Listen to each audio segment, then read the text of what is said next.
السلام عليكم ورحمة الله تعالى وبركاته. مرحبا بالجميع وتحية إليكم من جديد. برنامج اليوم هو برنامج مهم موجه خاصة إلى الإخوة والأخوات الذين هم مقبلون على التقديم على فيزا دخول إلى الولايات المتحدة الأمريكية، وبالطبع هناك نصائح مهمة لكي تتم أموركم إن شاء الله بخير وسلام بدون رفض التأشيرة لكم. وأتمنى في حالة أنكم استفدتم من البرنامج أن تقوموا بمشاركته مع الأصدقاء والأحبة، هذا كله لكي تعم الفائدة. ولا تنسوا أن تشتركوا في القناة. إذا أردنا التقديم على فيزا دخول إلى الولايات المتحدة الأمريكية بخير وسلام بدون أن نقع في المحظور وبدون أنه ترفض لنا التأشيرة، سوف نوضح لكم نقاط مهمة لازم اجتنابها.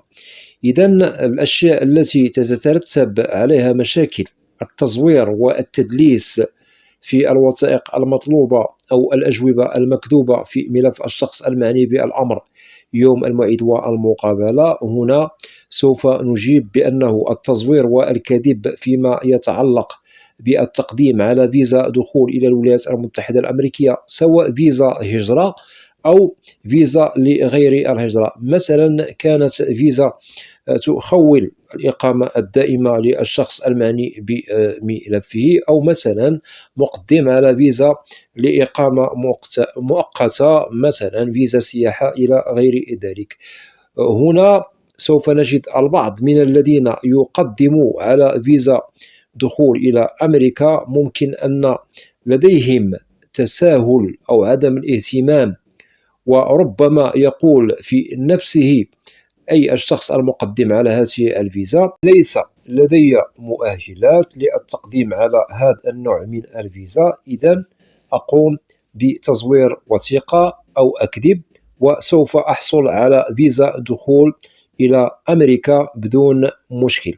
وهذا بالطبع عائد إلى أن الشخص بالطبع هو أساسا غير مؤهل، ولا تتوفر فيه شروط التقديم على نوع فيزا التي يريد الدخول بها إلى الولايات المتحدة، مما يستدعي منه أنه يلجأ إلى طرق غير مقبولة للتزوير والكذب في الأوراق الثبوتية الرسمية، مثلا شهادة دراسية أو شهادة مهنية أو شواهد أخرى.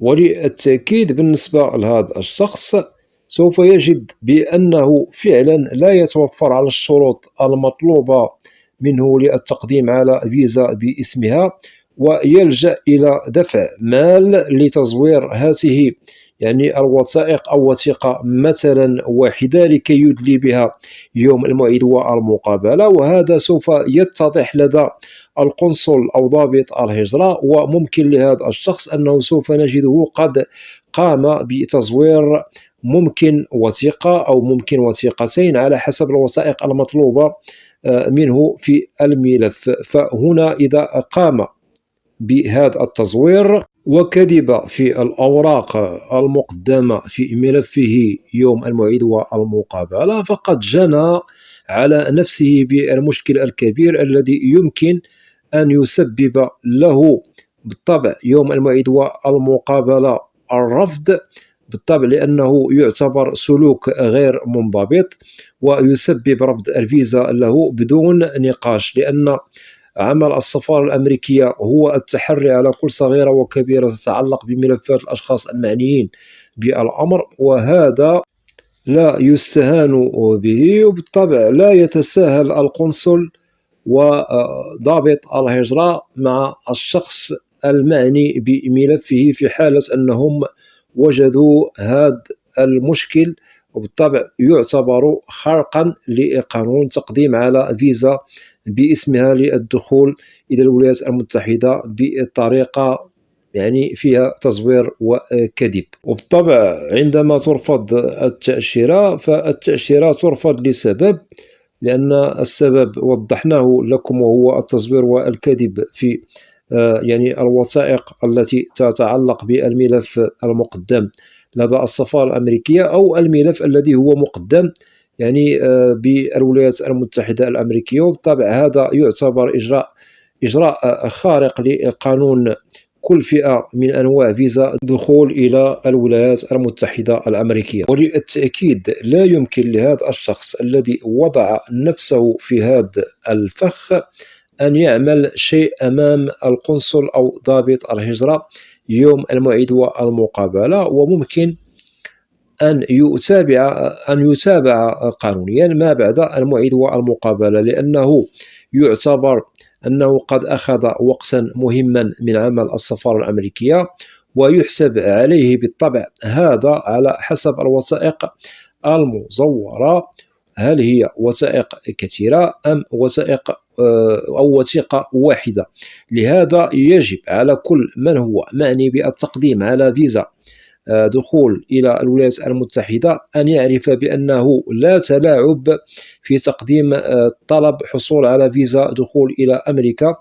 فإن لديكم كل المؤهلات مستوفية الشروط فنعم ونعمة، ممكن أن تقدموا على طلب فيزا دخول إلى أمريكا التي هي في مستوى مؤهلاتكم. وإن لا تتوفر فيكم المطالب المهمة للتقديم على فيزا دخول إلى أمريكا فلا تستهينوا بالأمر ولا تلجأوا إلى التلاعب والكذب والبحث عن ثغرات للحصول مثلا على وثائق أو شواهد مزورة، لأنها لا تفي بالغرض، لأنها غير مقبولة منكم وغير مرغوب فيها، وسوف تتضح معالمها يوم الموعد والمقابلة شئتم أم أبيتم. لهذا الحذر من هذه الخطوات الساقطة عند تقديم طلب الحصول على فيزا دخول إلى أمريكا. واعلموا أنه في حالة اتضح لدى ضابط الهجرة أو القنصل مشكل التزوير، وبالطبع مؤكد سوف يتضح لهم هنا في هذه الحالة الرفض يأتي بعده أشياء صادمة تحرم المعني يعني بالتقديم أو ملفه والخارق لقانون التقديم على فيزا باسمها بأنه لا يمكن السماح له مرة أخرى للتقديم على أيتها نوع من فيزا دخول إلى الولايات المتحدة الأمريكية، لأنه سبق بالطبع قد خلق قانون، وهذا لوحده يستدعي من السفارة الأمريكية بعدم قبول أيتها طلب من هذا الشخص، ولو أنه سوف يحاول مرات ومرات لأجل التلاعب بطريقة أخرى للتقديم على ملف من جديد، فهذا لا يجدي إلى شيء، لأن اسمه أصبح معروفا لدى السفارة الأمريكية. وعندما سوف يجد بأنه قدم من جديد فالملف لن يصل به إلى الموعد والمقابلة، لأنه أصبح غير مقبول في التقديم على طلب فيزا دخول إلى أمريكا من جديد. وهذا بالطبع عائد إلى التزوير والكذب الذي اتضح سابقا يعني في الوهلة الأولى عندما قدم على فيزا دخول إلى أمريكا ورفضت له بسبب التزوير والكذب. وبالطبع بهذا السبب لن يسمح لهذا الشخص بتقديم من جديد على فيزا كيفما كانت فيزا دخول إلى الولايات المتحدة الأمريكية، بالطبع لأنه أصبح شخصا غير مرغوب فيه، غير مقبول به للدخول إلى الولايات المتحدة الأمريكية، رغم أنه سوف يتلاعب من جديد لأنه أصبح اسمه مألوفا معروفا. هذا سبب يثبت بأن هذا الشخص لازم أنه لن يقبل مستقبلا في التقديم على أيتها فيزا للدخول إلى أمريكا. لهذا ننصح كل من هو مقدم على فيزا دخول إلى أمريكا كيفما كان نوعها، فما عليكم إلا أن تتبعوا هذه النصائح التي سوف أسردها عليكم بحذافيرها، هذا لكي إن شاء الله مستقبلا إذا أردتم أن تنجحوا في الحصول على الفيزا إن شاء الله سوف تتحصلوا عليها بنجاح. أولا الصدق قولا وفعلا فيما يتعلق بالتقديم على هذه الفيزا التي تريدون الدخول بها إلى الولايات المتحدة الأمريكية. ننظر إلى المؤهلات والشروط المتوفرة للتقديم على هذا النوع من فيزا دخول إلى الولايات المتحدة الأمريكية.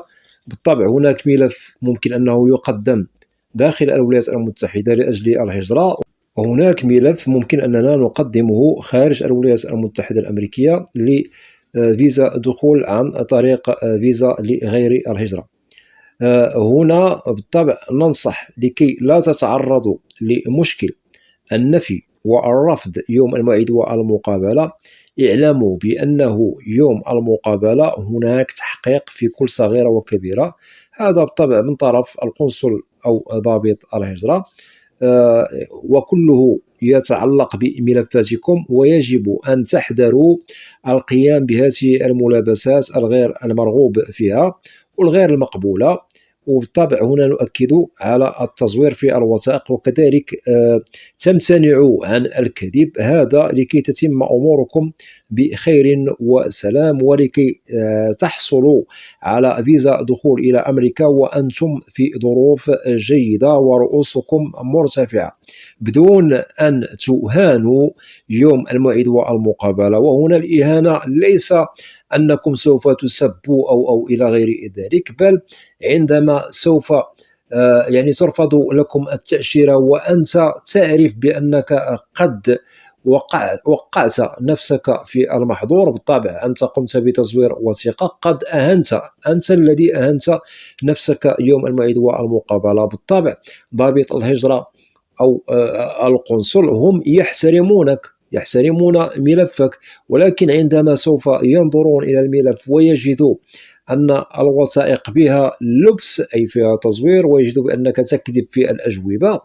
بالطبع هنا الرفض هو سيد الموقف بدون نقاش، وأنت الذي ظلمت نفسك لأنهم لن يظلموك، ولكن المسبب لرفض الفيزا هو سبب قد اتضح، وهو التزوير والكذب. إذن لازم أننا نتقبل الأمر كيفما هو، ولازم أننا نتجنب إهانة أنفسنا يوم الموعد والمقابلة، والإهانة سوف تتعرض لها في حالة أنكم وقعتم أنفسكم في المحظور، زورتم وثائق، كذبتم، هنا بالطبع سوف تظلموا أنفسكم، وبالطبع الرفض هو سيد الموقف يوم الموعد والمقابلة بدون حصول على فيزا دخول إلى أمريكا. وللتأكيد يجب أن تحترموا قانون التقديم على أي فيزا باسمها للدخول إلى الولايات المتحدة الأمريكية، وكذلك تعرفون ما لكم وما عليكم. وسوف تجدوا بأنه كذلك القنصل أو ضابط الهجرة يوم الموعد والمقابلة يبادلكم الاحترام، لأنهم وجدوا المطلوب والمؤهلات هي سليمة ليس بها لبس أو تزوير، وسوف تمنح لكم الفيزا في أحسن الأحوال. هذا بالطبع لازم الاشتغال عليه بضوابط كنصيحة مني إليكم، لأنه لا تساهل مع التزوير والكذب، هذا يسبب الرفض 100% يوم الموعد والمقابلة. إن توفرت فيكم الشروط مكتملة ومحترمة، بالطبع سوف تجدوا بأن القنصل وضابط الهجرة سوف كذلك يحترموكم، وسوف يسلموا أو يمنحوا لكم الفيزا بنجاح. واعلموا سواء مثلا أنتم يعني لديكم مشكل فيه تزوير وكذب في الملف، بالطبع هناك احترام من طرف القنصل أو ضابط الهجرة يوم الموعد والمقابلة لكم، وكذلك نفس الشيء في حالة أن الملف ليس به مشكل تزوير أو كذب، بالطبع القنصل أو ضابط الهجرة سوف يحترمكم في كلتا الحالتان. ولكن إذا أردنا أن نحترم أكثر وأكثر، من المستحسن ومن الأفضل، وهذا ننصح به الإخوة والأخوات جميعهم الذين يريدون التقديم على فيزا دخول إلى الولايات المتحدة مرفوع الرأس. إذن هنا لازم أننا نقدم ملفاتنا بثوابت وبضوابط، نعرف ما لنا وما علينا من شروط ومؤهلات، وهذا بالطبع سوف تفرح به وتصر يوم الموعد والمقابلة بالحصول على فيزا 100% بنجاح بدون مشكل. إذن أتمنى إخواني وأخواتي أن تشتغلوا على هذه النقاط التي سردتها عليكم كنصائح لكي تمر أموركم مرور الكرام، ولا تستهينوا بأيتها وثيقة أو شهادة مطلوبة منكم. فإن وجدت المتطلبات مستوفية الشروط والحمد لله، فهنا ممكن أن تقدموا، وإن شاء الله اعلموا عندما سوف تقدموا وأموركم مستوفية الشروط فاعلموا بأن الفيزا هي في يدكم 100%، وسوف تتحصلوا عليها بنجاح. أما في حالة أنه ليست الشروط والمؤهلات مستوفية فيكم ولجأتم إلى التزوير والكذب، بالطبع اعلموا يوم الموعد والمقابلة سوف تردوا خائبين. إذن إخواني وأخواتي أتمنى لكم جميعكم التوفيق، وفي حالة أنه لديكم أسئلة تتعلق ببرنامج اليوم أو أي برنامج في القناة فلا بأس أن تقوموا بوضع تعاليق عبر القناة، وسوف تجدوا الإجابة عبر برنامج أسئلة وأجوبة، البرنامج الذي أقوم بتنزيله خدمة للإجابة على أسئلتكم جميعا، لأنني لا أستثني منكم أحدا. وأتمنى من الإخوة والأخوات الذين لا زالوا لم يشتركوا في القناة أدعوكم للاشتراك في القناة وتفعيل زر الجرس ليصل إليكم كل جديد، ولا تنسوا أن تدعمونا دائما باللايك لكي نصل إلى أكبر نسبة من المشاهدة. وأود أن أشكر جزيل الشكر كل الإخوة والأخوات الذين يقومون بوضع تعاليق محترمة بالقناة. مرحب بكم جميعا بأسمائكم، وإلى لقاء قريب بإذن الله، والسلام عليكم ورحمة الله تعالى وبركاته.